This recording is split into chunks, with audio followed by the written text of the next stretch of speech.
Welcome to Business Reporter. I'm Louise People, and today I'm joined by Mike Gordon, CEO of Callcredit. Today we'll be discussing fraud prevention and identity theft.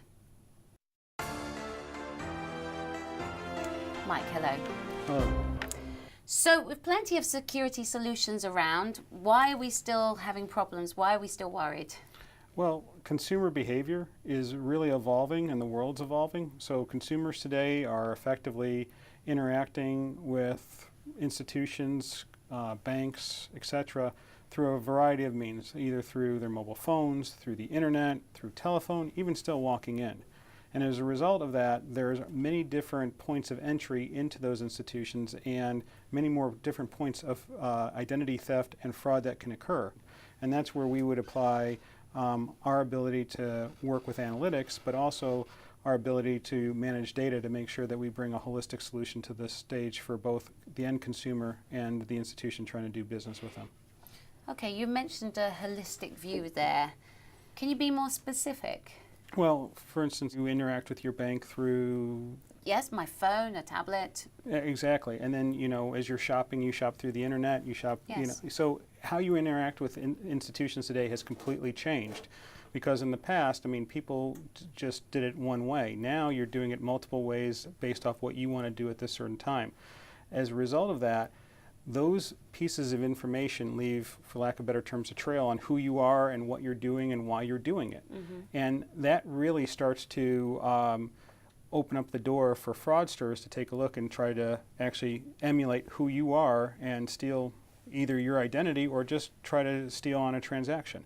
So based off that information, we basically take that information along with your credit information, and we can actually work with that to say, is this truly you coming in to go ahead and do business with this institution?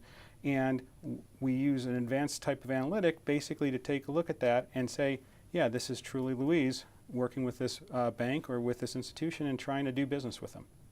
You make it sound quite simple, because if it is so obvious, what's standing in the way of implementing it? Well, in the past, there's a lot of information out there. It's everybody will use the term big data, but in the past, it was very hard to work with all that data. We work with this data day in and day out. As a credit reference agency, we've been working with a consumer's credit file and credit data for years, and we've actually expanded that out to look at a bunch of different pieces of data to actually help protect them. And so the ability to manipulate that data, work with that data, actually truly get insight out of that data has always been something that had to be done over weeks or months to go do. We can do this now in real time. We've always been able to do some things in real time, but now we can actually bring all this together. Okay, say I'm sold and I'm a top decision maker at a financial institute. Mm-hmm. What would be my next stage? Talk me through the process. So because everybody has started off from a different place, a lot of times we will go look at what measures and protections they already have in place. Mm-hmm. Once we work that through, we'll work with them to figure out how to configure the solution, what rules to turn on, which analytics to deploy, when to deploy that, how their customers interact with them. We'll work that all through, and then we'll install the solution.